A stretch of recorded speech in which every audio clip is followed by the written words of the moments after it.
नमस्कार, जय हिंद फ्रेंड्स। क्या हाल चाल। आई होप आप लोग मस्त होंगे और अपने पढ़ाई में व्यस्त होंगे, क्योंकि बोर्ड एग्जाम्स हमारे बहुत ज़्यादा करीब आ चुके हैं। और सबसे बड़ी बात कि मैथ का पेपर सबसे पहला पेपर हमारा है। तो चिंता मत कीजिएगा, आप सब हमारे पास जुड़े हैं, यानी कि बोर्ड एग्जाम हंटर टीम के साथ। आपको यहाँ पे सारे चैप्टर के सारे इंपॉर्टेंट कॉन्सेप्ट की सीरीज कराई जा रही है। उसके बाद जब खत्म हो जाएंगे तो सारे चैप्टर के सारे इंपॉर्टेंट क्वेश्चन की सीरीज कराई जाएंगी, ताकि ये आपको मैथ में 100 आउट ऑफ 100 लाने से कोई ना रोक पाए। तो चलिए आज हम स्टार्ट करने वाले हैं अपना नया चैप्टर। आप सारे लोगों ने हमें काफी सारा प्यार दिया पिछले सारे वीडियोस में। इसी तरह आगे बनाए रखिएगा। आपके जितने भी क्लास 10th में दोस्त हों सारे को शेयर कीजिएगा, सभी लोगों का सहायता हो जाए। आज हम शुरू करने वाले हैं एरिया रिलेटेड टू सर्कल, जो कि बोर्ड एग्जाम की नजर से सबसे बढ़िया चैप्टर है। और बोले तो इजी भी है, ज्यादा कठिन नहीं है। मेन फॉर्मूले हमें याद रखने हैं, कुछ हमें कॉन्सेप्ट्स को समझना है और चैप्टर खत्म। सबसे पहले हमें बेसिक मजबूत करना है, तो हमें बेस बनाना है, उसके ऊपर हम बिल्डिंग बना सकते हैं। तो अगर इस चैनल पे आप पहली बार विजिट कर रहे हैं तो इस चैनल को सब्सक्राइब कर लीजिएगा और अपने काफी सारे दोस्तों में शेयर कर लीजिएगा, जिससे हमारा भी फायदा हो और आपका भी फायदा हो। शुरुआत करते हैं हम एरिया रिलेटेड टू सर्कल। देखो, पार्ट 1 है तो इसके लिए चिंता मत करो। पार्ट 1 में आपके सारे जो छोटे छोटे कॉन्सेप्ट है वो क्लियर कराए जाएंगे, क्योंकि अगर बोर्ड एग्जाम में से अगर इससे एक दो भी एमसीक्यूज पूछ लिए गए तो आप पूरा करके आओगे। सबसे पहले हम चैप्टर को शुरुआत करने से पहले हमने पार्ट 1 के सर्कल चैप्टर में जो नॉर्मल सर्कल था उसमें हमने देखा था कि अगर ये एक सर्कल है, ये इसका मान लो है क्या, सेंटर। ये सेंटर है। ये क्या होता था भाई, ये हमारा होता था रेडियस, जिसे हम डिनोट करते किससे, आर से। ये हमारा सेंटर होता था, ठीक। और ये हमारा सर्कल था। हमने कॉर्ड भी पढ़ा था, ये कॉर्ड होता है, हमने ये भी डिस्कस कर लिया था। इतनी सारी चीजें हमने डिस्कस कर ली थी। अब हमें थोड़ा इनसे डेवलप करना है। देखो, आप बचपन से पढ़ते आ रहे होंगे कि एरिया एंड पेरीमीटर, यानी एरिया ऑफ अ सर्कल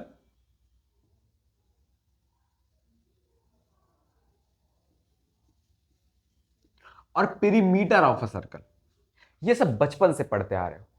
तो उसी चीज को पहले हम डिस्कस कर लेते हैं। देखो, जो एरिया ऑफ अ सर्कल होता है वो हमने पढ़ा था भैया pi R square. Pi R square. अब ये पाई क्या है, देखो पाई कांस्टेंट वैल्यूज होती है। कांस्टेंट क्या होती है, वैल्यूज होती है। इसका जो वैल्यू होती है वो फ्रैक्शंस में होती है 22/7, और जो न्यूमेरिकल वैल्यूज होती है, जो डेसिमल में होती है, वो होती है 3.14। और पाई जो है वो इरेशनल नंबर है। 22/7 ये रेशनल नंबर है।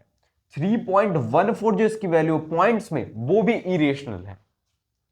इसके काफी सारे राज छुपे हैं। ये हमने फर्स्ट चैप्टर में डिस्कस कर लिया था, नंबर सिस्टम में हमने ये पढ़ लिया था।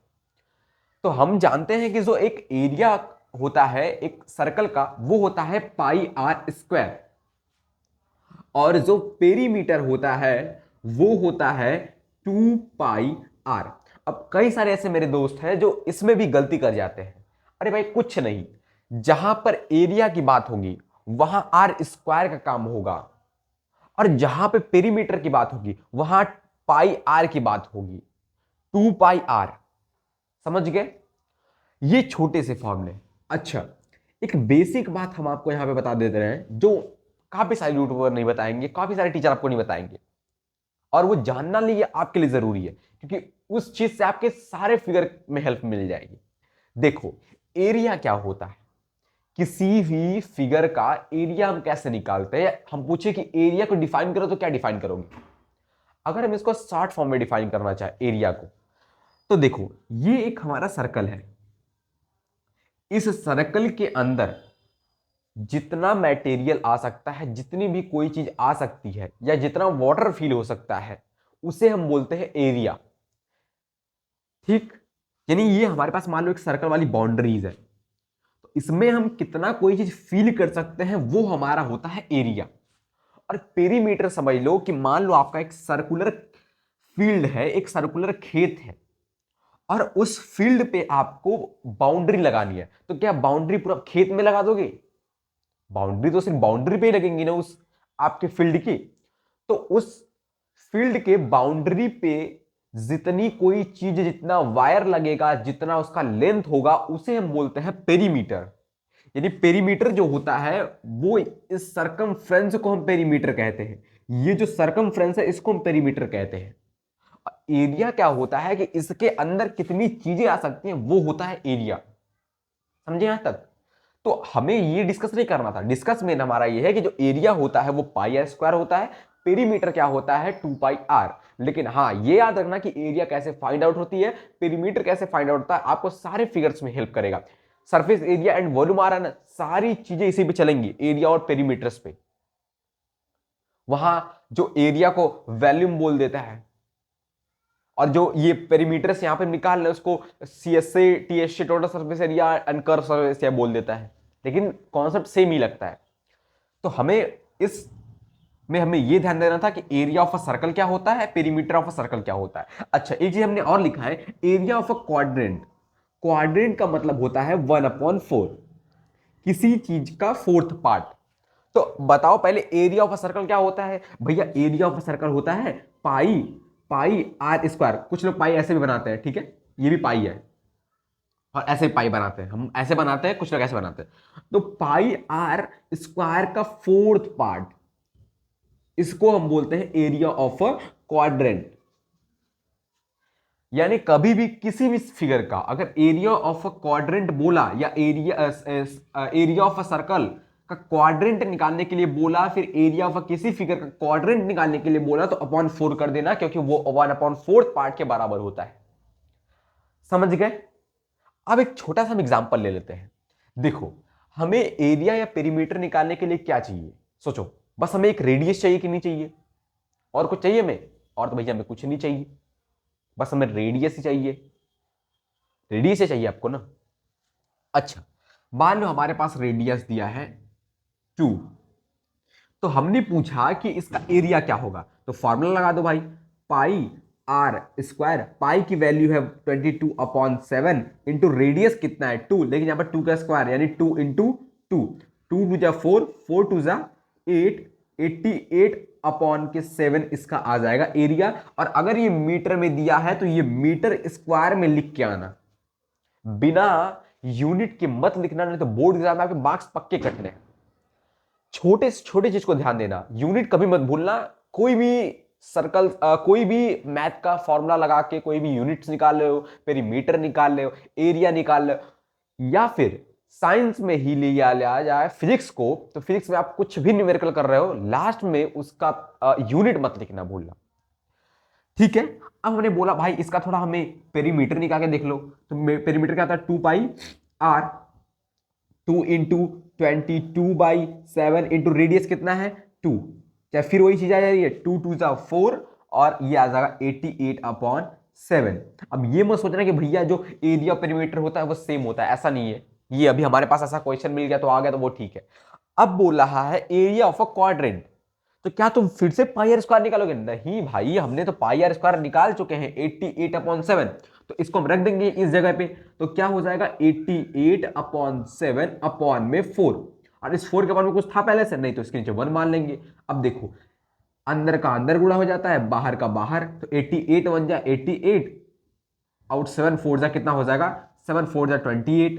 ये 2 से कट रहा है तो काट दो, 2 4 जा 8, 2 4 जा 8, 2 1 जा 2, 2 4 जा 8, 2 2 जा 4, 2 2 जा 4, 2 7 जा 49, 22/7 फिर से आ गया। तो ये हमारा होता है एरिया ऑफ अ क्वाड्रेंट, ये एरिया ऑफ अ सर्कल, ये होता है पेरीमीटर ऑफ अ सर्कल, और ये सारी चीजें आपके पास है। हाँ, लेकिन ये ध्यान रखना कि एरिया क्या होता है रियलिटी में और पेरीमीटर्स क्या होता है। बढ़ते हैं हम नेक्स्ट कॉन्सेप्ट की तरफ। अब हमारा स्टार्ट होता है चैप्टर का मेन पार्ट, वो है हमारा सेक्टर। सबसे पहले हम जानेंगे एक सेक्टर क्या होता है, क्योंकि जो सारे क्वेश्चन आपके हैं वो सेक्टर और सेगमेंट्स के बेस पे है और आर्क के बेसिस पे। तो सबसे पहले हमें समझना पड़ेगा एक सेक्टर क्या होता है, सबसे आसान में पहले हम इसको रीड कर लेते हैं, फिर समझना तो हमें अपने भोजपुरी भाषा में ही है। ठीक है, देखो, एक सेक्टर क्या होता है? अ रीजन, एक वो रीजन जो इनक्लोज्ड है टू रेडियाई। अब यहां रेडियाई क्यों लिखा है? क्योंकि जब रेडियस का जो प्लूरल होता है वो रेडियाई होता है, तो वो लर्न कर लेना, ठीक है, रेडियाई। तो एक ऐसा रीजन जो क्लोज्ड हो दो radius and arc between them, arc between them. अब इसका मतलब क्या है भैया, थोड़ा समझा देना हमें, तो ऐसे तो नहीं समझ में आया हमें। देखो, मान लो ये सेंटर है, ये हमारे पास रेडियस है एक, और ये हमारे पास एक क्या है, रेडियस है। ये भी क्या है, एक रेडियस। ये भी क्या है, एक रेडियस। ये भी क्या है, एक रेडियस। और आर्क किसको बोलते हैं हम? सर्कल का एक छोटा सा ये पार्ट जो है, इसको हम आर्क बोलते हैं। ये हमारा क्या है, आर्क। ये हमारा क्या है, आर्क। यहां से यहां तक हमारा आर्क है। तो ये जो रीजन है ना, दो रेडियाई और एक आर्क के बीच का जो रीजन बनता है ना, उसको बोलते हैं हम सेक्टर। अच्छा सोचो, सोचो, मान लो हम इसको भी रेस कर देते हैं। कुछ आपको बात बतानी है, देखो देखो, ये रेडियस है, ये आर्क है, तो इसके बीच का जो रीजन है वो कहा रहा है सेक्टर। क्या कह रहा है भाई? कि ये जो बनेगा वो है सेक्टर, यही कह रहा है ना। तो क्या ये सेक्टर नहीं है? जो बचे हुए पार्ट है वो सेक्टर नहीं है? सोचो, हमने ये बोला है कि दो रेडियस और बीच का जो आर्क, आर्क मतलब उस रेडियस के बीच का जो पार्ट होता है, ये आर्क होता है। एक सर्कल का मान लो, एक जो सर्कल का सरकमफ्रेंस होता है उसका कोई एक पार्ट ले लो तो वो उसका आर्क हो जाता है। तो ये दो रेडियस और एक आर्क के बीच में जो रीजन है उसको बोल रहे हैं हम सेक्टर। तो क्या ये दो रेडियस और ये तो भी एक आर्क है, तो ये भी तो एक सेक्टर हुआ, यानी इसको भी हम सेक्टर बोलेंगे। तो भैया तो ऐसे तो हम कंफ्यूज जाएंगे एग्जाम में कि कैसे हम क्वेश्चन करेंगे भाई। उसने पूछा है कि इस सेक्टर का एरिया निकालो, तो हम इस सेक्टर का निकालेंगे कि इस सेक्टर का निकालेंगे? ये तो कंफ्यूजन वाली बात हो गई, क्योंकि ये दो रेडियस है और ये भी एक आर्क है, और इनके बीच ये रीजन बन जा रहा है। ये रेडियस है और इनके बीच भी आर्क है, ये रीजन बन जा रहा है। तो देखो, जो छोटा रीजन बनता है, जो छोटे आर्क से रीजन बनता है, उसको बोलते हैं माइनर, उसको बोलते हैं माइनर। और जो बड़ा बनता है उसे बोलते हैं मेजर, उसे हम बोलते हैं मेजर। तो जो बड़ा वाला पार्ट बनेगा दो रेडियस और बड़े वाले arc, a region enclosed by two radius and the large arc या फिर greater arc between them is called major sector. यानी कि उस रेडियस और उस मेजर आर्क से जो सेक्टर बनेगा वो होगा मेजर सेक्टर। उस रेडियस, उन दो रेडियस, ठीक है, रेडियाई इसको बोलते हैं हम, दो रेडियाई और एक छोटे आर्क से जो बनेगा रीजन उसे बोलते हैं माइनर आर्क। और हमें यहां पे क्या पढ़ना है? हमें इसका फॉर्मूला पढ़ना है। अब सोचो कि इसका हम एरिया कैसे निकालेंगे, कैसे निकालेंगे?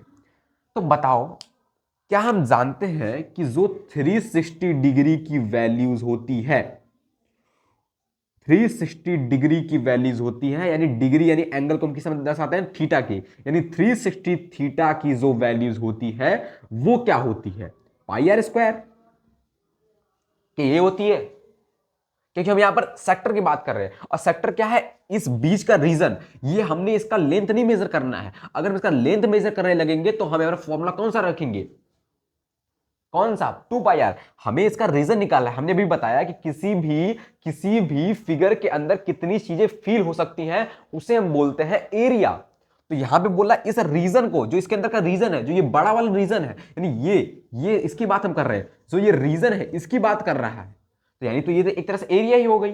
तो हाँ, तो अब बताओ, पहले हम इसका सेक्टर का एरिया हम खुद अपने से निकाल लेंगे। वो कैसे? देखो देखो, 360 डिग्री पे एक सर्कल बनता है। मान लो ये अगर ये सर्कल है तो इसका एंगल कितना है? 360। पूरा कितना होता है? 360 डिग्री होता है। एक एक आप वो क्या बोलते हैं, प्रोडक्टर को ले हुए और उसमें एक 180 डिग्री होते हैं, तो उसको 180 और उलट के रख दोगे तो 180, यानी टोटल मिला कितना हो गया? 360। समझ में आया तो ठीक, ना समझ आया तो भी ठीक, कोई दिक्कत नहीं है। तो हमारा बस कहने का मतलब ये है कि 360 थीटा की वैल्यू पाई आर स्क्वायर होती है, वो हम जानते हैं, क्योंकि एरिया ऑफ अ सर्कल क्या होता है? पाई आर स्क्वायर। तो बताओ एक थीटा की वैल्यूज क्या होगी? एक थीटा की वैल्यू क्या पाई आर स्क्वायर अपॉन 360 डिग्री होगी? हाँ भैया, ये तो होगी। ये हमने पढ़ा है पिछले क्लासेस में। ये हमने पढ़ा है कि 10 पेन का दाम 20 रुपए है तो एक पेन का दाम कितना रुपए होगा, तो 5 पेन का दाम निकालो, वही तो काम कर रहे हैं भाई हम। 360 थीटा की वैल्यूज पाई आर स्क्वायर है, वो हम जानते हैं, तो एक थीटा की वैल्यूज कितनी हो गई, पाई आर स्क्वायर अपॉन 360। अच्छा,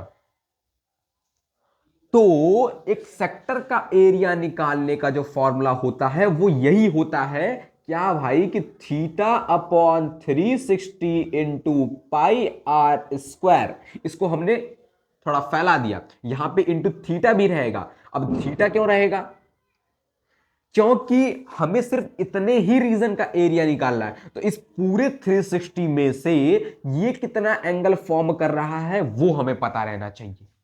यानी अगर हमें इस सेक्टर का एरिया निकालना है तो हमें ये एंगल मालूम होना चाहिए, तभी हम निकाल सकते हैं। ये एक छोटा सा कॉन्सेप्ट था कि 360 थीटा की वैल्यू पाई आर स्क्वायर पता है, तो एक थीटा की वैल्यू हो जाएगी pi R square into theta upon 360। यही तो फॉर्मूला है, इसको हमने सेपरेट कर दिया, 360 अब थीटा अपॉन 360 अलग कर दिया, इंटू पाई आर स्क्वायर कर दिया।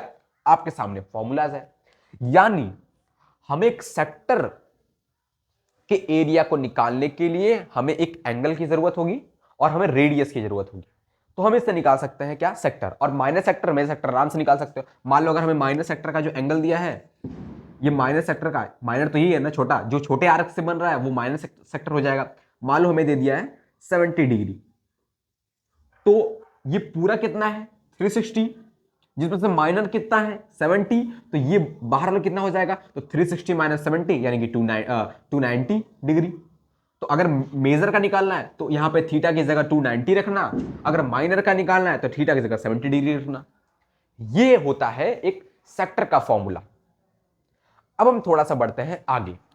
अब देखो, एक छोटा सा इसमें कॉन्सेप्ट है, अगर हमें लेंथ ऑफ आर्क निकालना है, अगर हमें लेंथ ऑफ आर्क निकालना है, तुम ही सोचो कि ये पूरा जो आर्क है, ये पूरा जो आर्क है, ये पूरा जो सरकमफ्रेंस है वो कितना होगा। सोचो, क्या वो 360 होगा।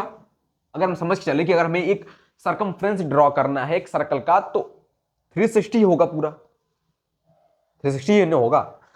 तो अगर हमें उसमें 360 में से हमें छोटे से पार्ट का लेंथ निकालना है, इस आर्क का लेंथ निकालना है, तो क्या वही फॉर्मूला होगा थीटा अपॉन 360, लेकिन यहां पे हो जाएगा इंटू 2 पाई आर, क्योंकि हमें रीजन नहीं निकालना है। अगर एरिया निकालना है यानी सेक्टर निकालना है, तो उसका सेक्टर का मतलब अगर आसान में समझो तो एरिया निकालना है, एरिया निकालना है, तो हम लगाएंगे यहां पे theta upon 360 into pi R square. लेकिन अगर लेंथ निकालना है उस आर्क का, ये जो छोटा सा आर्क बना है यहां से यहां तक, अगर इसका हमें लेंथ निकालना है तो होगा 360 theta upon 360 into 2 pi R. अब हम बढ़ते हैं इस वीडियो के लास्ट कॉन्सेप्ट की तरफ, वो भी इंपॉर्टेंट कॉन्सेप्ट है, एरिया ऑफ अ सेगमेंट या फिर सेगमेंट। चलो देखते हैं उसको भी। जो हमारा लास्ट कॉन्सेप्ट है वो है एक सेगमेंट। एक सेगमेंट नहीं, मतलब सेगमेंट ही है। देखो, पहले हम थोड़ी इंग्लिश की लैंग्वेज देख लेते हैं, उसके बाद हम समझते हैं सेगमेंट होता क्या। देखो, सेगमेंट वो रीजन होता है between chord and corresponding arc, यानी वो रीजन, अगर रीजन बोला है तो इसका मतलब डायरेक्ट तुम समझो एरिया की बात कर रहा है वो। रीजन मतलब एरिया की बात कर रहा है। अगर वो लेंथ की बात किया तो समझो वो पेरीमीटर की बात कर रहा है, सरकमफ्रेंस के पेरीमीटर की बात कर रहा है। लेकिन अगर रीजन बोला तो एरिया पहले पकड़ना। तो वो area between chord and corresponding arcs, मान लो ये हमारे पास क्या है, दो रेडियस, ये आर है, ये भी आर है। तो यहां पे इसके बीच का रीजन नहीं बोला है, वो कॉर्ड, मान लो ये हमने कॉर्ड ड्रॉ कर दिया, ये हमारे पास कॉर्ड हो गई। तो इस कॉर्ड और इस जो इसका क्रॉसपॉन्डिंग मतलब जिसके साथ हो, इस जो रीजन का एरिया होगा या ये रीजन जो होगा वो होगा सेगमेंट। कौन सा रीजन, एक बार हमने दिखा भी दे रहा हूं, ये वाला रीजन। अच्छा, तो भैया आपने बोला कि जो कॉर्ड के साथ क्रॉसपॉन्डिंग आर्क होगा, तो मतलब उसके साथ जुड़ा होगा, तो ये आर्क मान लो हम जान रहे हैं कि जुड़ा हुआ है, तो क्या ये बड़ा वाला आर्क नहीं जुड़ा है? अरे हमने बोला हाँ भाई वो भी जुड़ा है, देखो ये छोटा वाला जुड़ा है और ये बड़ा वाला आर कभी जुड़ा है इसके साथ, बड़ा वाला भी जुड़ा है, तो ये हो गया आपका मेजर वाला, समझ जाना, और ये हो गया आपका माइनर वाला। तो यहां पे भी सेम काम होगा। सबसे पहले अगर सोचो, अगर आपको अगर आपको इस सेगमेंट का एरिया निकालना है तो कैसे निकालोगे? सोचो, क्या अगर हम इस पूरे सेक्टर, सेक्टर जानते हो ना, ये अभी अभी समझाया कि सेक्टर का एरिया क्या होगा, ये पूरा जितना फिगर दिख रहा है, जो ऐसे कुछ फिगर दिख रहा है कुछ ऐसे, ये होता है पूरा सेक्टर। और सेगमेंट क्या होता है? सेगमेंट ये वाला पार्ट होता है जो कॉर्ड से बने। तो अगर हम इस पूरे सेक्टर में से इस ट्राइंगल का एरिया निकाल दें, देखो ये पूरा सेक्टर है, पूरा सेक्टर कौन सा है? ये पूरा सेक्टर है। और इस सेक्टर में से अगर ये जो ट्राइंगल बन रहा है इसका एरिया हम निकाल दें तो क्या ये बच जाएगा? क्या सिर्फ इतना ही बच जाएगा? और यही तो होता है भाई हमारा सेगमेंट, यही होता है हमारा सेगमेंट। तो इसका मतलब जो एरिया होगा एक सेक्टर का वो होगा area of sector minus area of triangle. Common sense वाली बात समझो कि एरिया ऑफ सेक्टर में से अगर एरिया ऑफ ट्राइंगल निकाल ले तो काम बन जाएगा। और अगर आपको मेजर निकालना है तो याद रखना दोनों में मेजर माइनर आ रहा है। ये जो ऊपर वाला बन रहा है, नहीं यार ऊपर कहां से बन रहा है हमारे पास सेक्टर? नहीं बन तो रहा है भाई, ये बड़ा वाला तो बन ही रहा है। तो ठीक है, ये हमारा बड़ा वाला बन रहा है यहां से, ये देखो ये रीजन, ये हो जाएगा हमारा मेजर, मेजर क्या? सेगमेंट। और ये छोटा वाला हो जाएगा हमारा माइनर, माइनर सेगमेंट। मैं कुछ और समझ लिया था, ठीक है। तो एरिया ऑफ जो सेक्टर होता है वो है भैया हमें पता है 360 theta upon 360 into pi R square. लेकिन भैया एरिया ऑफ ट्राइंगल क्या होता है? अब थोड़ा ध्यान देना, अभी फिलहाल के लिए मैं आपको डायरेक्ट फॉर्मूला बता रहा हूं कि एरिया ऑफ ट्राइंगल क्या होगा। इसके लिए एक सेपरेट वीडियो बनेगी, लास्ट पार्ट जो होगा वो होगा एरिया ऑफ ट्राइंगल पे। क्यों? क्योंकि बहुत इंपॉर्टेंट है, क्योंकि इसमें कई तरह से सवालें आती हैं, तो क्वेश्चन कई तरह से घुमा के आते हैं जिसमें पहले आप ट्राइंगल का एरिया नहीं फाइंड कर पाओगे। तो वो आपको हम बाद में डिस्कस करेंगे, लेकिन अभी के लिए आप ये रट लो। हाँ, क्योंकि इसके कई सारे फॉर्मुलेस बनते हैं, लेकिन जो मेन फॉर्मूला होता है वो होता है पता क्या? वो होता है r² upon 2 into sine theta. ये फॉर्मूला होता है।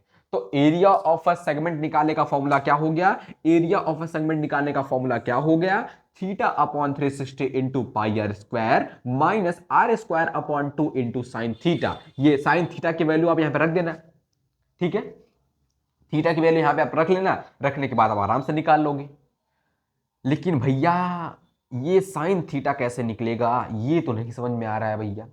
देखो अभी के लिए अभी हम ट्रिग्नोमेट्री नहीं पढ़े तो कुछ रट लेंगे कि साइन 0 डिग्री की वैल्यू क्या होती है, साइन 30 डिग्री की वैल्यूज क्या होती है, साइन 45 डिग्री की वैल्यूज क्या होती है, साइन 60 डिग्री की वैल्यूज क्या होती है, साइन 90 डिग्री की वैल्यूज क्या होती है। जैसे कि हम जानते हैं साइन साइन 0 डिग्री की वैल्यू हमारे पास क्या हो जाएगी? 0 हो जाएगी, ठीक, 0 हो गई। साइन 30 डिग्री की हो जाएगी हमारे पास 1/2। साइन 45 की क्या हो जाएगी हमारे पास?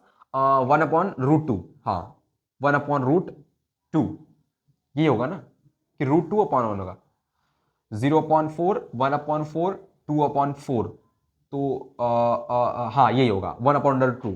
साइन 60 क्या होगी? हो जाएगी √3/2 और इसका क्या हो जाएगा 1। ये कुछ वैल्यू लर्न कर लो क्योंकि क्वेश्चन आपका इसी में से आएगा। जो आर आपको मिलेगा ये साइन थीटा मिलेगा। थीटा क्या पता ना आपको? थीटा ये एंगल है, इस एंगल को हम डिनोट करते हैं थीटा से। ये इसको हम बोल सकते हैं अपनी भाषा में कि ये माइनर थीटा है, ये मेजर थीटा है। ऐसा बोलता नहीं है बुक, लेकिन हम मान लेंगे कि माइनर थीटा है। अगर इस सेगमेंट का एरिया निकालने के लिए बोलेगा, इस सेक्टर का एरिया निकालने के लिए बोलेगा तो हम ये थीटा लेंगे, ये इसके बीच में बन रहा है। लेकिन अगर ये मेजर का बोलेगा तो हम बड़े वाला लेंगे, ठीक है। और वो बता दिया आपको कैसे निकालते हैं, तो आप ये फॉर्मूला लर्न कर लो। ये सारी कुछ चीजें रही, स्क्रीनशॉट लेना था स्क्रीनशॉट ले लो, एक बार लर्न कर लोगे पूरी चीज तैयार हो जाएगी। लेकिन हाँ, वीडियो देखने के बाद प्रैक्टिस जरूर करना, क्योंकि सारी चीज भूल जाओगे अगर आप वीडियो देख के छोड़ दोगे तो सारी चीज प्रैक्टिस करना। इतनी आसान वे मैं उम्मीद करता हूँ कोई दूसरा नहीं समझाएगा आपको। मिलेंगे नेक्स्ट पार्ट के साथ, नेक्स्ट वीडियो के साथ। पढ़ाई करते रहो, आगे बढ़ते रहो। जय हिंद, जय भारत।